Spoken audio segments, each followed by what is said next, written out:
9 days. 9 days without a real meal. 9 mornings when untouched breakfast trays disappeared exactly as they had arrived. 9 nights when the dining room lights glowed over an empty chair, while one of the richest men in America stared through floor-to-ceiling windows as though the city below had already forgotten his name. The Callaway estate stretched across nearly 18,000 square feet on the northern edge of Seattle, where glass walls reflected gray skies and towering evergreens swayed in the cold Pacific breeze. Every room whispered wealth. Every hallway echoed silence. The grand piano remained closed. The fireplaces burned only because the staff kept them lit.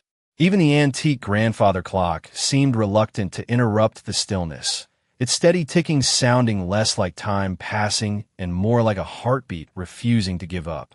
Ethan Callaway had built a technology empire before turning 40. Business magazines called him a visionary. Investors called him unstoppable. Television hosts admired the calm confidence that helped him negotiate billion-dollar acquisitions without raising his voice. Yet none of those victories mattered now. 9 days earlier, the woman who had taught him how to tie his shoes, how to say thank you, how to believe success meant nothing without kindness, had quietly slipped away after a brief illness. Since then, Ethan had stopped answering calls. Board meetings had been canceled.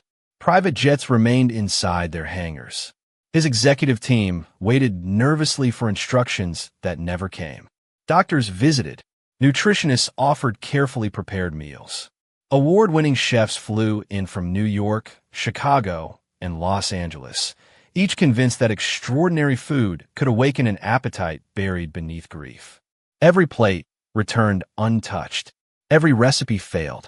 Every expert eventually lowered their eyes and admitted defeat. By the 9th morning, the staff no longer spoke above a whisper. Housekeepers folded blankets no one had used. Gardeners trimmed roses no one stopped to admire. Even the security guards found themselves checking the front gate with unusual quiet, as though loud footsteps might disturb the sorrow hanging over the mansion like winter fog. Then, just after 8 o'clock, someone unfamiliar stepped through the service entrance carrying a simple canvas bag instead of expensive luggage. Her name was Naomi Brooks, 27 years old, a newly hired housemaid from Savannah, Georgia, beginning her very first shift. She wore a neatly pressed navy housekeeping uniform, practical shoes, and an expression so calm that nobody paid much attention to her. To the others, she was simply another employee filling an empty position. She listened more than she spoke. She noticed the untouched coffee growing cold on the kitchen counter. She noticed the flowers in crystal vases beginning to fade because no one remembered to replace them. Most of all, she noticed something every expert had overlooked. It wasn't hunger that haunted the house. It was memory. While the chefs argued over imported ingredients and expensive techniques, Naomi's eyes drifted toward an old wooden door at the far end of the kitchen hallway. Unlike everything else inside the mansion, that door showed general signs of age.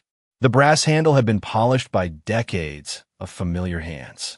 A faded apron still hung from a small hook beside the frame.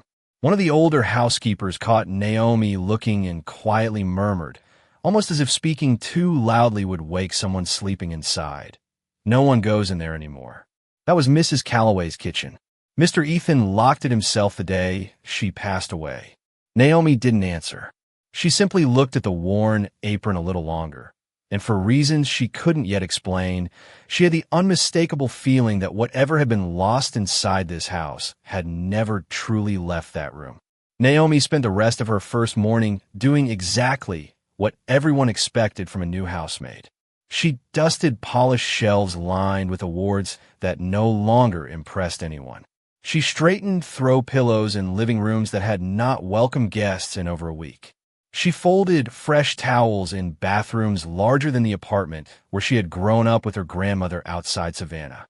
She worked quietly, almost invisibly, yet her eyes never stopped observing.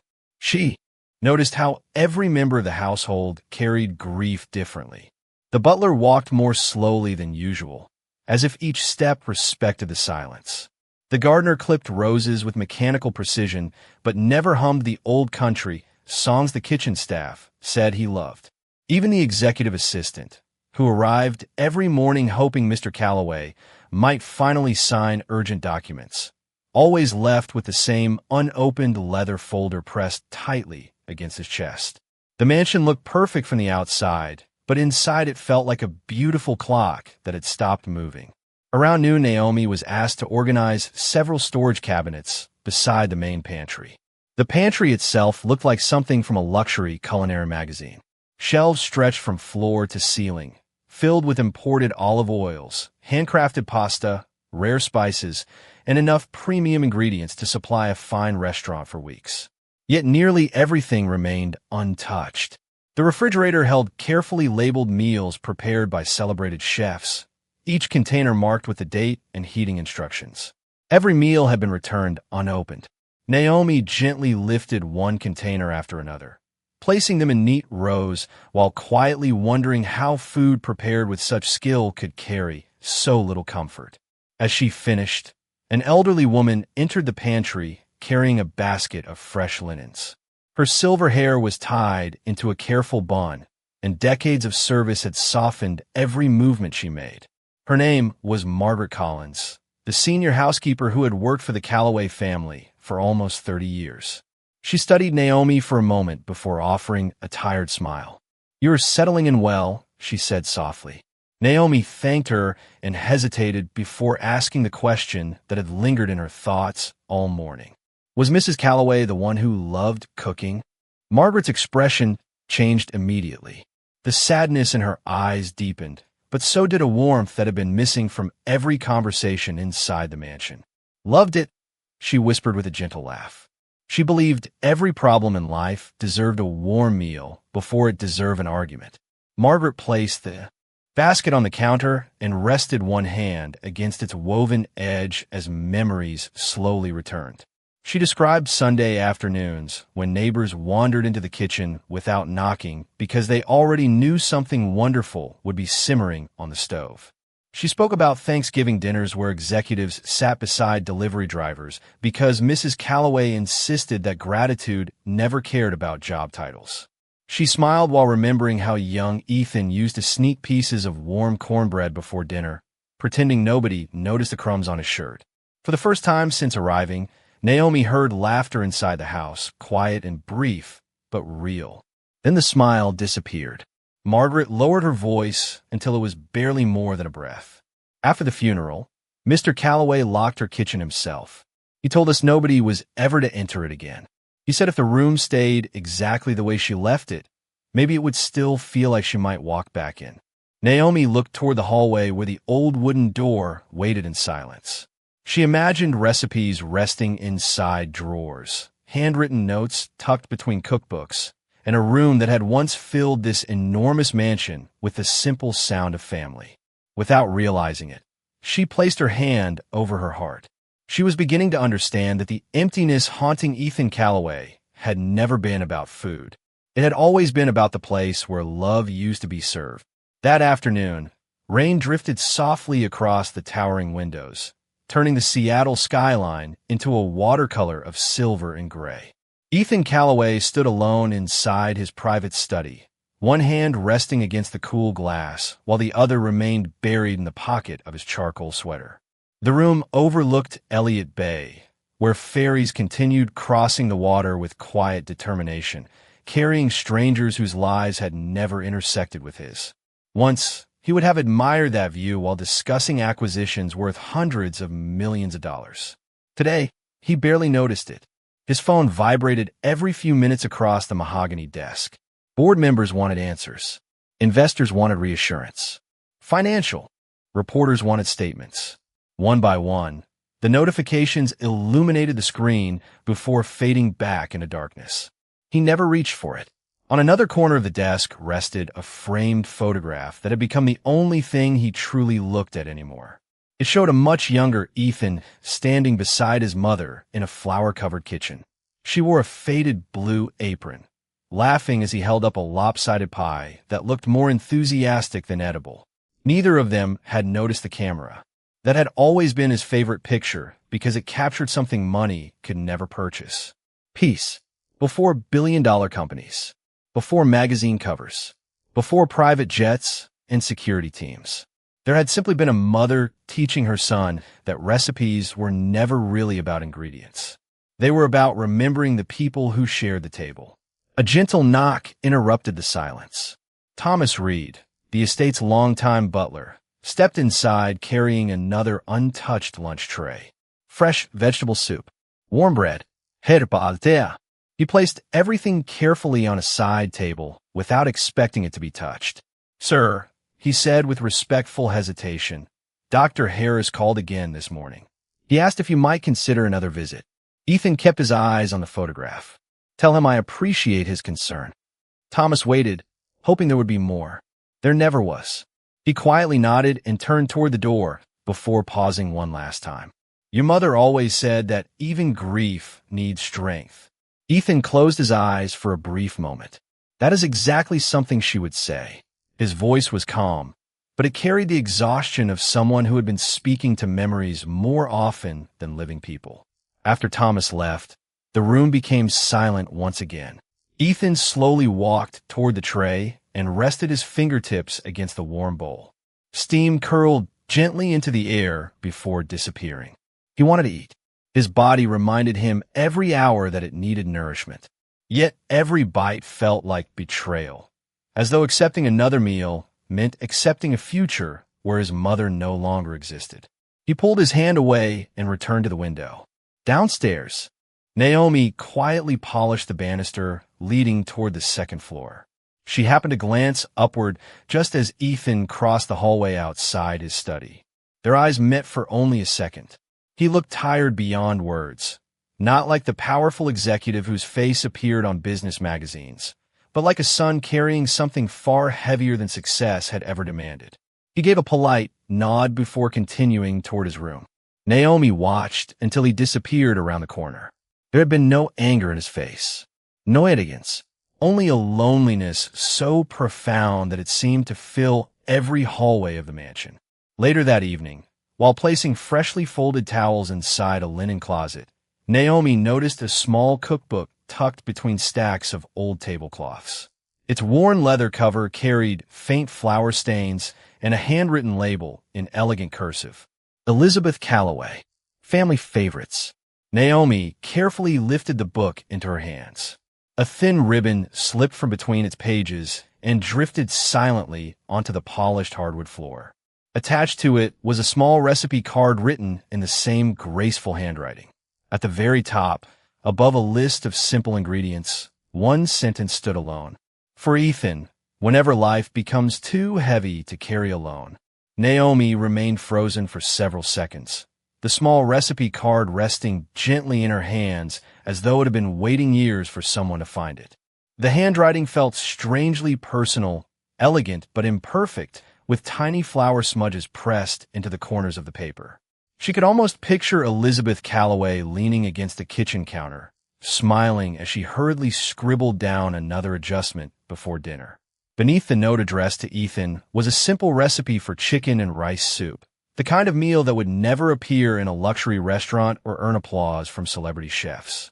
There were no exotic ingredients, no complicated techniques, only chicken broth, vegetables, rice, fresh thyme, a squeeze of lemon, and one final instruction written in larger letters than everything else. Taste before serving. Food should comfort before it impresses. Naomi quietly closed the cookbook, but something about that last sentence lingered in her mind. It reminded her of her own grandmother, Lillian Brooks, whose tiny white farmhouse outside Savannah had always smelled of fresh biscuits and simmering soup. Lillian never measured ingredients with fancy scales or expensive tools. She measured with memory, with instinct, and with love. Whenever Naomi had worried about school, bills, or the future, her grandmother would place a warm bowl in front of her and say, "A full heart listens better after a full stomach." Those words suddenly echoed beside Elizabeth Calloway's recipe, as though two women who had never met somehow believed exactly the same thing. The sound of footsteps pulled Naomi back to the present. Margaret entered the linen closet carrying another stack of folded sheets and immediately noticed the cookbook. Her face turned pale. "Where did you find that?" she asked softly. Naomi carefully explained that it had slipped from between the tablecloths while she organized the shelves. Margaret slowly took the cookbook into her hands, brushing her fingers across the faded leather cover with unmistakable affection. "Mrs. Calloway thought she had lost this years ago," she whispered. "I searched everywhere for it." She gently opened the first page and smiled through watery eyes. Inside were family recipes collected over decades: birthday cakes, Sunday casseroles, holiday pies, handwritten notes from relatives, and little comments in the margins that transformed ordinary recipes into family history. Margaret paused when she reached the soup recipe. Her smile disappeared. "This was Ethan's favorite whenever he had a difficult day," she said. "If he lost a baseball game, she made this. If school felt overwhelming, she made this. When his father passed away, this was the first thing he agreed to eat." Naomi looked toward the hallway leading to the locked kitchen. "Could someone make it again?" she asked quietly. Margaret immediately shook her head.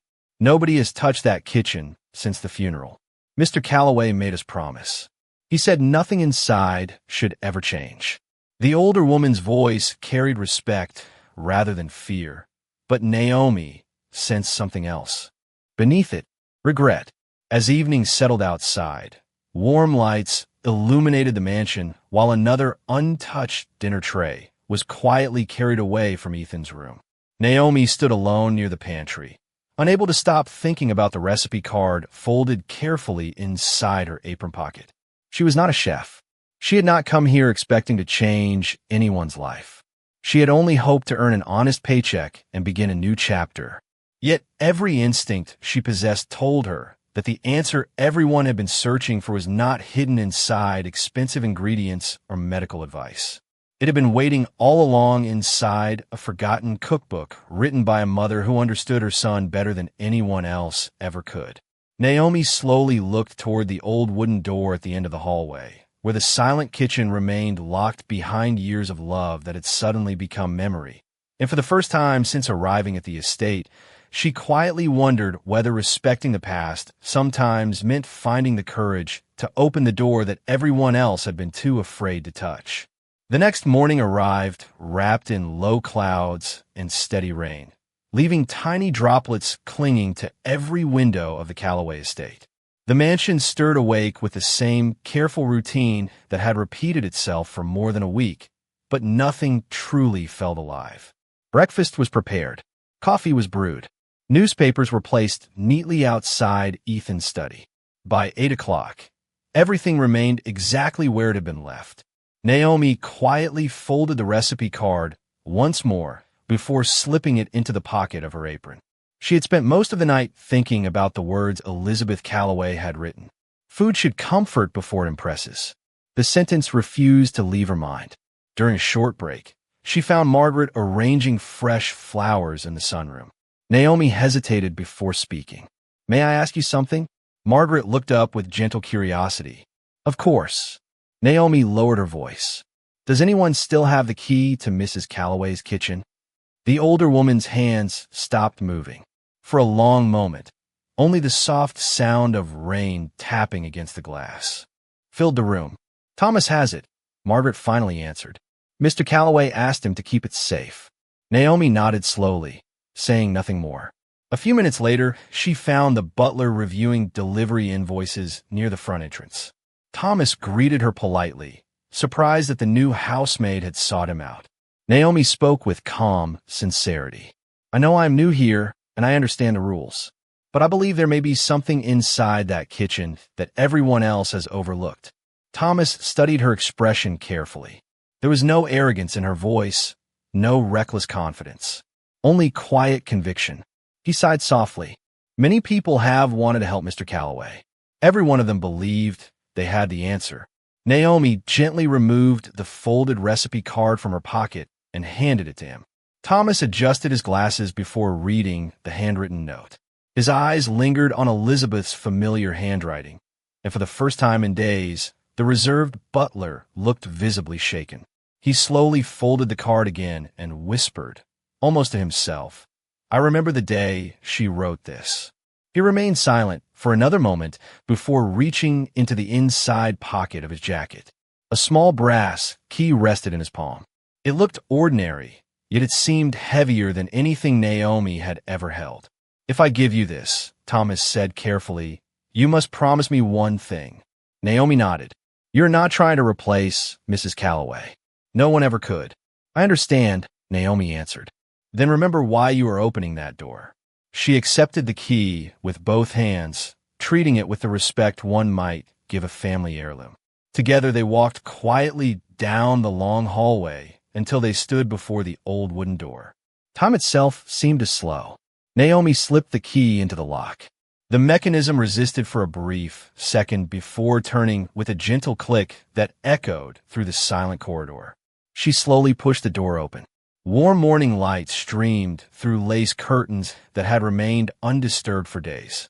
Copper pots still hung neatly above the island. Ceramic mixing bowls rested exactly where they had been left.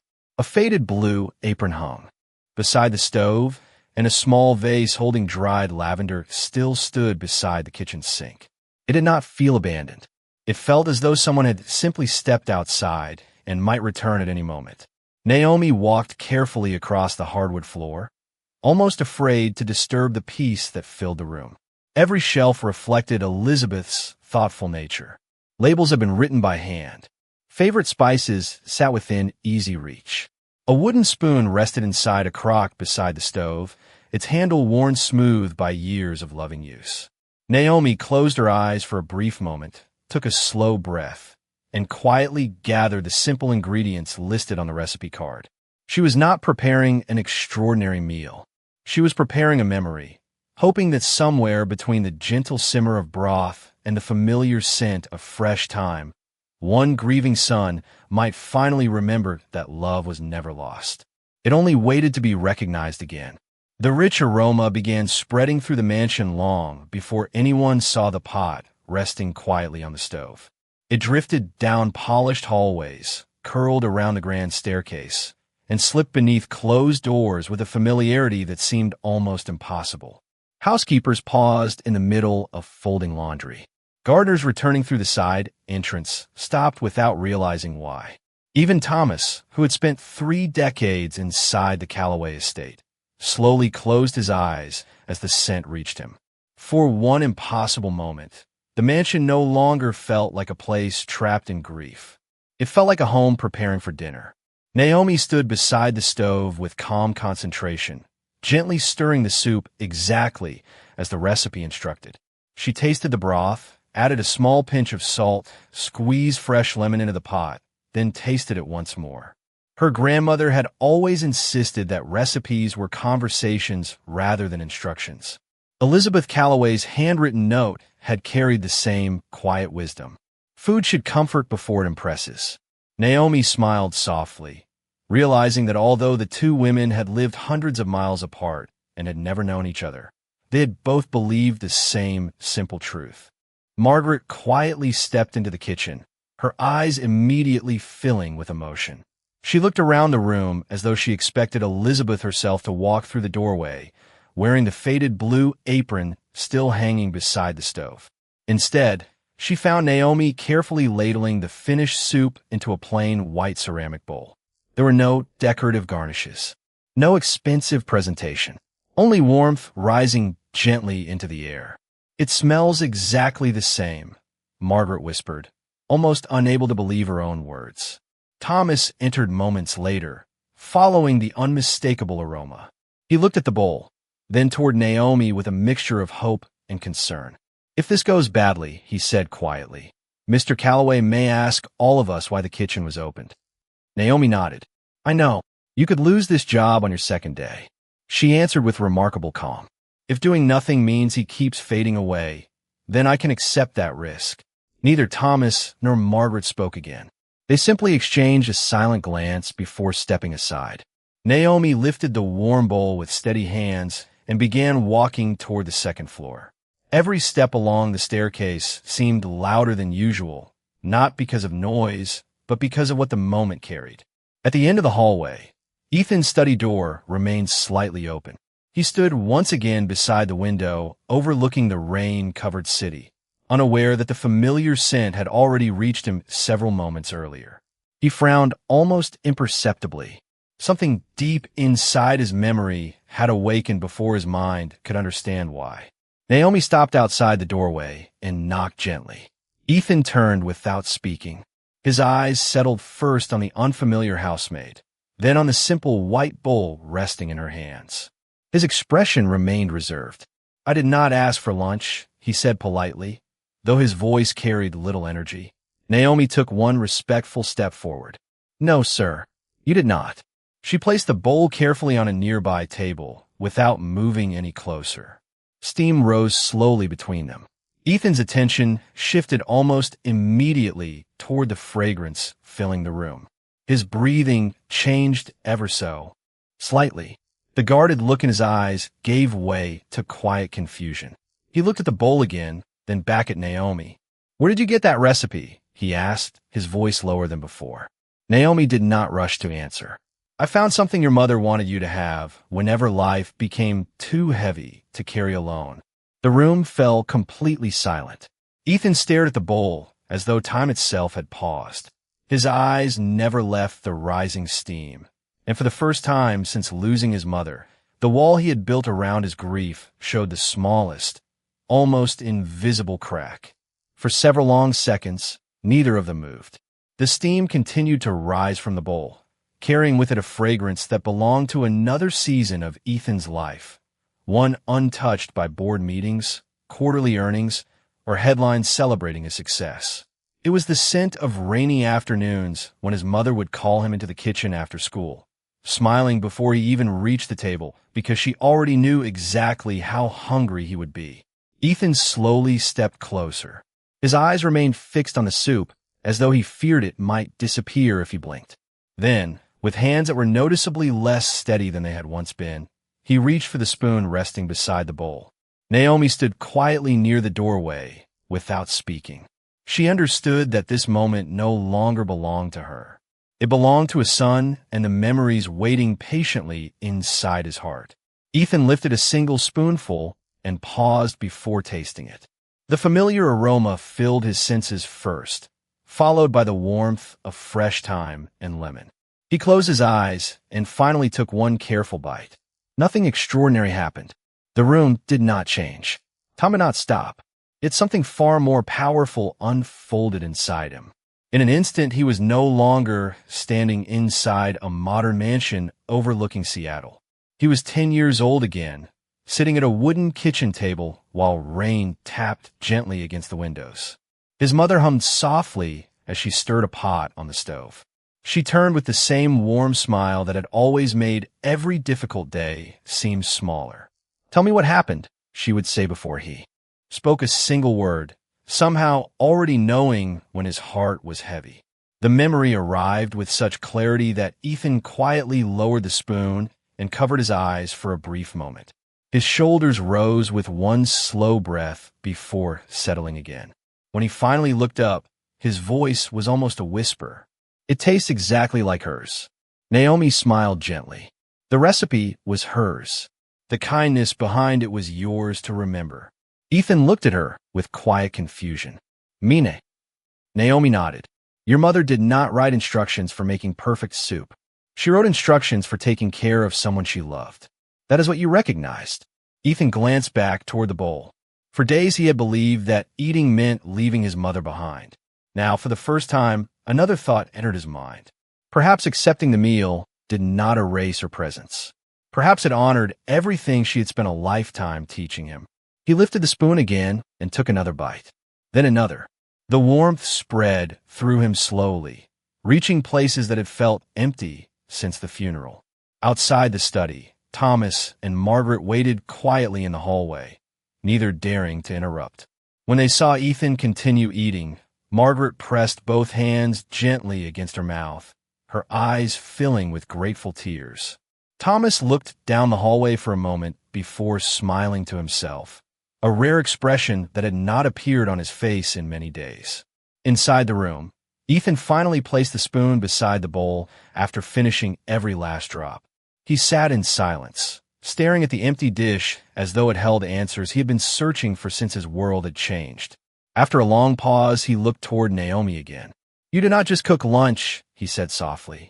You gave me something I thought I had lost forever. Naomi gently shook her head. No, sir. It was never gone. Grief became so loud that it covered the sound of your mother's love. Today you simply heard it again. Ethan lowered his eyes to the handwritten recipe card she quietly placed beside the empty bowl. As he traced his mother's familiar handwriting with his fingertips, he understood a truth that every success in his remarkable career had failed to teach him. Some of the greatest inheritances are not stored in bank accounts or company shares. Sometimes they are folded inside an old recipe card, waiting patiently until the heart is finally ready to read them. The following morning, the mansion awakened to a different kind of silence. It was no longer the heavy stillness that had settled over every room during the past 9 days. It was the peaceful quiet that comes after the first deep breath following a long storm. Sunlight broke through the clouds for the first time in over a week, spilling across polished hardwood floors and filling the great hall with a warm golden glow. The staff noticed the change before a single word was spoken. The breakfast tray that had always returned untouched came back with an empty bowl and a clean spoon. Margaret held the tray for a moment, smiling through grateful eyes before carrying it into the kitchen. Thomas quietly looked toward the second floor and allowed himself a small sigh of relief. Sometimes hope announced itself in the simplest ways. A few minutes later, Ethan walked downstairs wearing a crisp navy sweater instead of the dark clothes he had worn every day since the funeral. His face still reflected loss, but also carried something that had been absent for many days. Presence. He greeted Thomas with a quiet good morning. The butler paused for the briefest moment before returning the greeting with unmistakable warmth. It was the first conversation Ethan had started with anyone in over a week. Naomi was arranging fresh flowers near the dining room when Ethan approached. He stood beside her without speaking for a moment, looking at the white lilies she had carefully placed into a crystal vase. My mother always loved fresh flowers, he said softly. Naomi smiled. Margaret told me. She said your mother believed every room deserved something alive inside it. Ethan nodded slowly. She did. He looked around the mansion as though seeing it clearly for the first time since her passing. The curtains were open. Morning light reached corners that had remained dim for days. Somewhere in the distance, someone quietly laughed inside. The kitchen. It was only a brief sound, but it reminded him that life had continued patiently waiting outside the door grief had closed. Thank you, he said at last. Naomi gently shook her head. You do not need to thank me for reminding you of someone who never stopped loving you. Ethan reflected on those words for several moments. He realized that everyone around him had spent the past week trying to remove his grief, while Naomi had done something entirely different. She had made room for it. She had understood that sorrow was not an enemy to defeat, but a bridge leading back to love. Later that afternoon, Ethan asked Thomas to gather the household staff in the main living room. The request spread quickly through the estate, leaving everyone quietly wondering what might happen next. When they had all assembled, Ethan stood before them with a handwritten recipe card resting carefully in his hands. He looked at each familiar face, many of whom had served his family for decades. I owe all of you an apology, he began. You stood beside me because you cared, yet I closed every door, including the one that held my happiest memories. His voice remained calm, but every word carried sincere gratitude. Yesterday, someone reminded me that my mother's kitchen was never meant to become a museum. It was meant to be used. It was where people gathered, where strangers became family, and where kindness was served every single day. He turned toward Naomi, who stood quietly near the back of the room, clearly uncomfortable being the center of attention. She did not bring my mother back, Ethan continued. She helped me realize that I never truly lost the lessons my mother left behind. Around the room, heads nodded in quiet understanding. Margaret gently wiped away another grateful tear. Thomas stood a little taller than usual, proud not because the mansion had returned to normal, but because it had remembered what normal had always meant.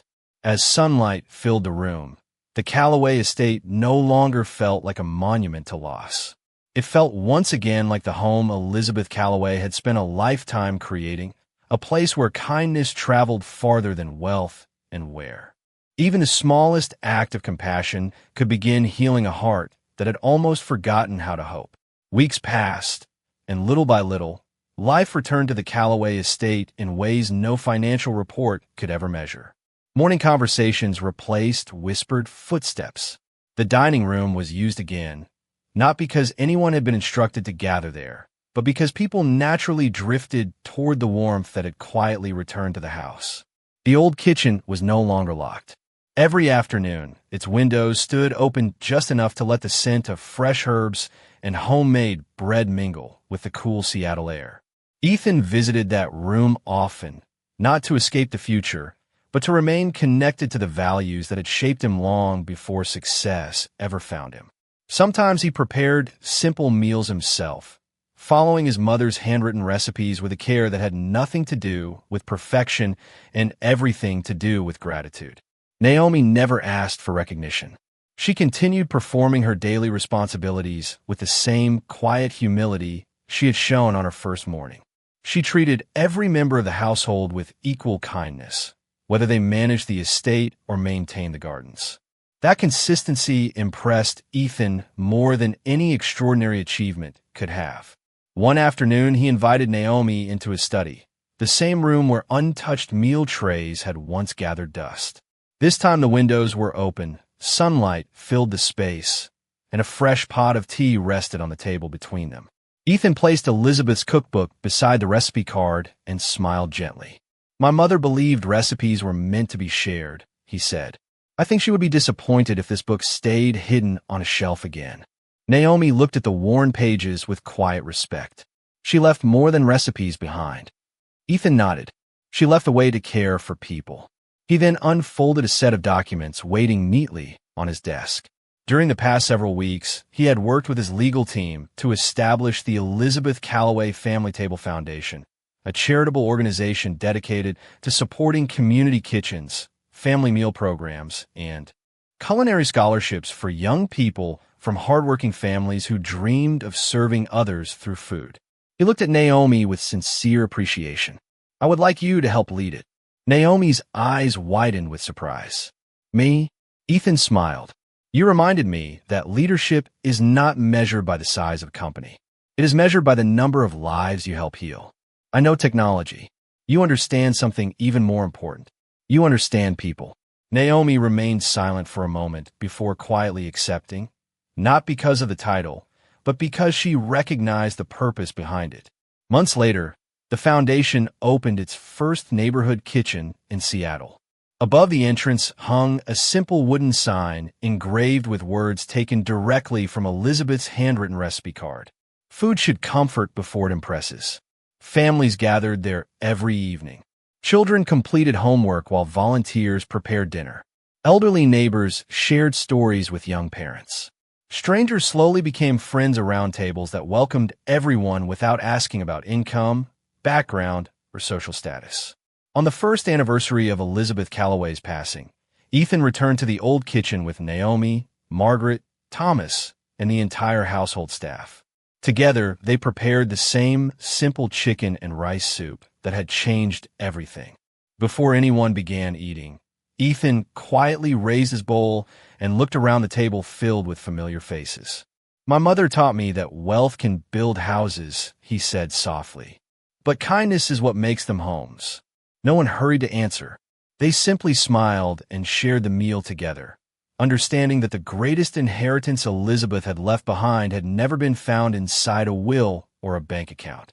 It had lived inside ordinary moments, humble recipes, generous hearts, and the courage of one quiet housemaid who understood that sometimes the most powerful way to save a person is not by changing their future, but by gently helping them remember the love that has always been waiting for them.